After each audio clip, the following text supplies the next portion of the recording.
दक्ष प्रजापति की कई पुत्रियां थीं। सभी पुत्रियां गुणवती थीं, फिर भी दक्ष के मन में संतोष नहीं था। वे चाहते थे उनके घर में एक ऐसी पुत्री का जन्म हो जो सर्वशक्ति संपन्न हो एवं सर्वविजयनी हो, जिसके कारण दक्ष एक ऐसी ही पुत्री के लिए तप करने लगे। तप करते करते अधिक दिन बीत गए तो भगवती आद्या ने प्रकट होकर कहा, मैं तुम्हारे तप से प्रसन्न हूँ। तुम किस कारण वश तप कर रहे हो? दक्ष ने तप करने का कारण बताया तो माँ बोली, मैं स्वयं पुत्री रूप में तुम्हारे यहाँ जन्म धारण करूंगी। मेरा नाम होगा सती। मैं सती के रूप में जन्म लेकर अपनी लीलाओं का विस्तार करूंगी। फलतः भगवती आद्या ने सती रूप में दक्ष के यहाँ जन्म लिया। सती दक्ष की सभी पुत्रियों में सबसे अलौकिक थीं। सती ने बाल्य अवस्था में ही कई ऐसे अलौकिक आश्चर्यचलित करने वाले कार्य कर दिखाए थे जिन्हें देखकर स्वयं दक्ष को भी विस्मयता होती रहती थी। जब सती विवाह योग्य हो गई तो दक्ष को उनके लिए वर की चिंता होने लगी। उन्होंने ब्रह्मा जी से इस विषय में परामर्श किया। ब्रह्मा जी ने कहा, सती आद्या का अवतार है। आद्या आदि शक्ति और शिव आदि पुरुष हैं, अतः सती के विवाह के लिए शिव ही योग्य और उचित वर हैं। दक्ष ने ब्रह्मा जी की बात मानकर सती का विवाह भगवान शिव के साथ कर दिया। सती कैलाश में जाकर भगवान शिव के साथ रहने लगी। भगवान शिव के दक्ष के दामाद थे, किंतु एक ऐसी घटना घटित हो गई जिसके कारण दक्ष के हृदय में भगवान शिव के प्रति बैर और विरोध भाव पैदा हो गया। एक बार देवलोक में ब्रह्मा ने धर्म के निरूपण के लिए एक सभा का आयोजन किया था। सभी बड़े बड़े देवता सभा में एकत्र हो गए थे। भगवान शिव भी इस सभा में बैठे थे। सभा मंडल में दक्ष का आगमन हुआ। दक्ष के आगमन पर सभी देवता उठकर खड़े हो गए, पर भगवान शिव खड़े नहीं हुए। उन्होंने दक्ष को प्रणाम भी नहीं किया। फलतः दक्ष ने अपमान का अनुभव किया। केवल यही नहीं, उनके हृदय में भगवान शिव के प्रति ईर्ष्या की आग जल उठी। वे उनसे बदला लेने के लिए समय और अवसर की प्रतीक्षा करने लगे। एक बार सती और शिव कैलाश पर्वत पर बैठे हुए परस्पर वार्तालाप कर रहे थे। उसी समय आकाश मार्ग से कई विमान कनखल की ओर जाते हुए दिखाई पड़े। सती ने उन विमानों को देखकर भगवान शिव से पूछा, प्रभु, ये सभी विमान किसके हैं और कहाँ जा रहे हैं? भगवान शक्र ने उत्तर दिया, आपके पिता ने बहुत बड़े यज्ञ का आयोजन किया है। समस्त देवता और देवांगनाएं इन विमानों में बैठकर उसी यज्ञ में सम्मिलित होने के लिए जा रहे हैं। इस पर सती ने दूसरा प्रश्न किया, क्या मेरे पिता ने आपको यज्ञ में सम्मिलित होने के लिए नहीं बुलाया? भगवान शंकर ने उत्तर दिया, आपके पिता मुझसे बैर रखते हैं, फिर वे मुझे क्यों बुलाने लगे? सती मन ही मन सोचने लगी, फिर बोली, यज्ञ के इस अवसर पर अवश्य मेरी सभी बहनें आएंगी। उनसे मिले हुए बहुत दिन हो गए। यदि आपकी अनुमति हो तो मैं भी अपने पिता के घर जाना चाहती हूँ। यज्ञ में सम्मिलित हो लूंगी और बहनों से भी मिलने का सुअवसर मिलेगा। भगवान शिव ने उत्तर दिया, इस समय वहां जाना उचित नहीं होगा। आपके पिता मुझसे जलते हैं, हो सकता है वे आपका भी अपमान करें। बिना बुलाए किसी के घर जाना उचित नहीं होता है। इस पर सती ने प्रश्न किया, ऐसा क्यों? भगवान शिव ने उत्तर दिया, विवाहिता लड़की को बिना बुलाए पिता के घर नहीं जाना चाहिए, क्योंकि विवाह हो जाने पर लड़की अपने पति की हो जाती है। पिता के घर से उसका संबंध टूट जाता है। लेकिन सती पीहर जाने के लिए हठ करती रहीं, अपनी बात बार बार दोहराती रहीं। उनकी इच्छा देखकर भगवान शिव ने पीहर जाने की अनुमति दे दी। उनके साथ अपना एक गण भी साथ में भेज दिया। उस गण का नाम वीरभद्र था। सती वीरभद्र के साथ अपने पिता के घर गईं।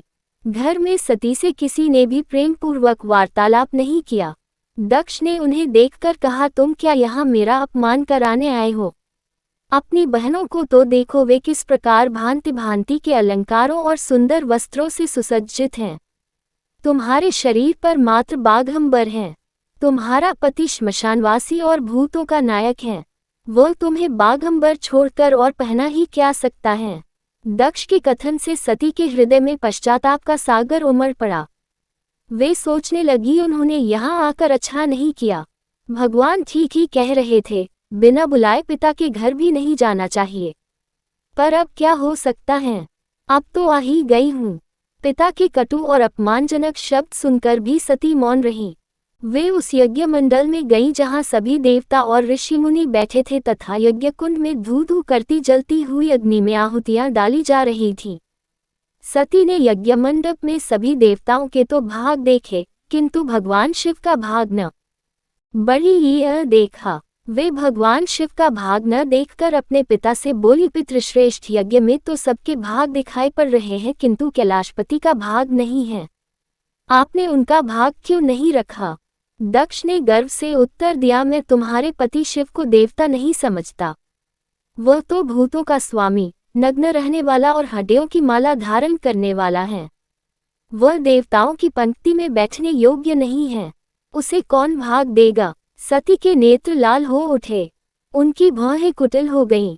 उनका मुखमंडल प्रलय के सूर्य की भांति तेजोदीप्त हो उठा। उन्होंने पीड़ा से तिलमिलाते हुए कहा, ओ मैं इन शब्दों को कैसे सुन रही हूँ, मुझे धिक्कार है।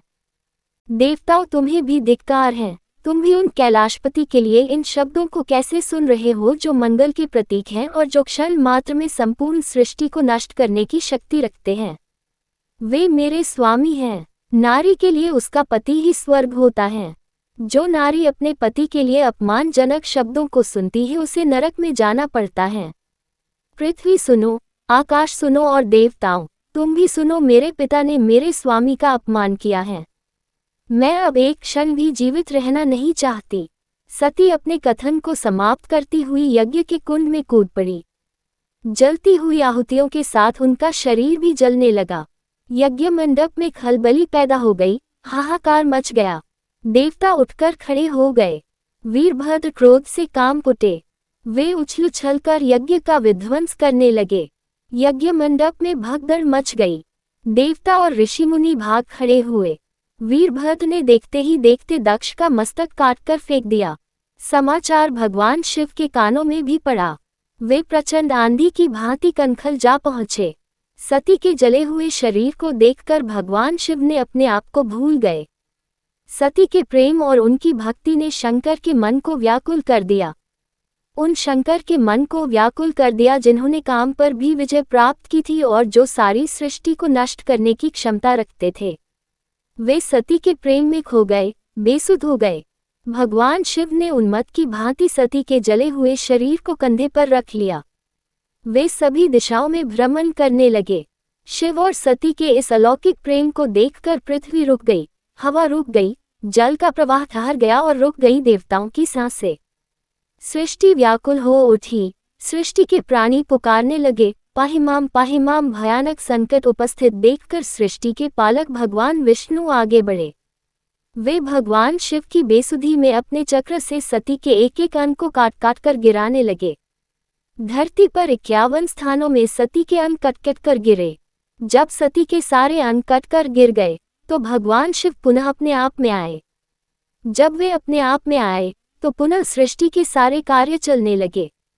धरती पर जिन 51 स्थानों में सती के अंग कट कट कर गिरे थे, वे ही स्थान आज शक्ति के पीठ स्थान माने जाते हैं। आज भी उन स्थानों में सती का पूजन होता है, उपासना होती है।